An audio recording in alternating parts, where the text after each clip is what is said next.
So yun guys, no, mga adlaw. So nalang ko ito bagong lang pangutana. May nangutana dito sa video na ko. Itong i-post na ko nga video nga nag-renew ko anong item card na ko sa RG.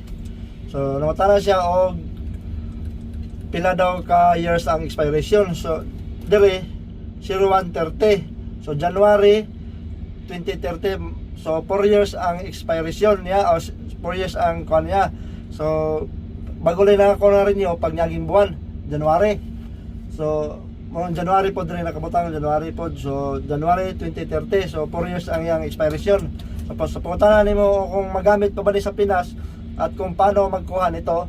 So is kabayan no, ito magamit jud ni sa Pilipinas or bisan asa ni lugar magamit din nato basta visa diha ang kwan atong card. Bisan asa na pwede nato na gamiton basta visa siya ang card. So sa pagkuha ani mag-install lang ka og allergic application.